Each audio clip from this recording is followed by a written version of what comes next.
जब दुनिया के अंदर इनकलाब आए हैं, सबसे ज्यादा तालिब इल्म उसमें शिरकत किए हैं। इंडोनेशिया में डिक्टेटर को हटाने के लिए कॉलेज के स्टूडेंट्स निकले, यूनिवर्सिटी के स्टूडेंट्स निकले।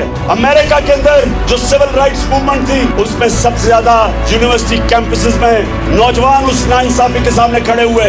वियतनाम वॉर हुई, उसके खिलाफ नौजवान निकले। मेरे नबी सल्लल्लाहु अलैहि वसल्लम ने इंसानों को राय हक पे लगाने की तबलीग शुरू की, तो उन्होंने भी कहा कि जहाद मुसलमान पे फर्ज है। और जहाद क्या है? नाइंसाफी के सामने आवाज बुलंद करना। हाथ से भी कर सकते हो, जुबान से भी कर सकते हो। बदकिस्मती से ज्यादातर हमारे जो मुल्क पे जहाद हो रही है, वो सिर्फ दिल में हो रही है। घरों में बैठ के बेचारे कुड़ते हैं कि देखिए कितना जुल्म हो गया। और ला इलाहा इल्लल्लाह का मतलब ये कि हम किसी के सामने नहीं झुकते, जिसमें सिर्फ पत्थरों की मूर्तियां नहीं, पैसे का बुत, खौफ का बुत, लालच का बुत, मैं का बुत, जो जहाद अकबर है कि अपनी नफ्स पे काबू पाना, ये सब रास्ते में रुकावटें इंसान की परवाज की।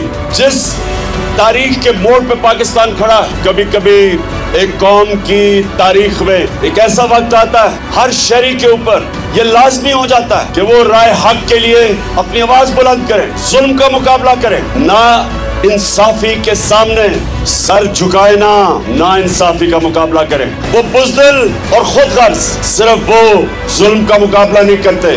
कभी आज तक गुलामों की परवाज ऊपर नहीं हुई। गुलाम अच्छे गुलाम रहते। इस मुल्क की हकीकी आजादी लेने के लिए आप सब ने जदोजहद करनी है, क्योंकि जंजीरें गिरती नहीं, तोड़नी पड़ती है। आजादी मिलती नहीं, छीननी पड़ती है। सबसे आगे मैं खुद होऊंगा। जेल तो छोटी चीज है, हम जान की कुर्बानी देने के लिए तैयार है। चोरों का टोला ऊपर बिठाया है और इनके हैंडलर, इनके सामने सारी इंशाल्लाह कौम खड़ी होगी और इस मुल्क को हकीकी तौर पे आजाद रखेंगे।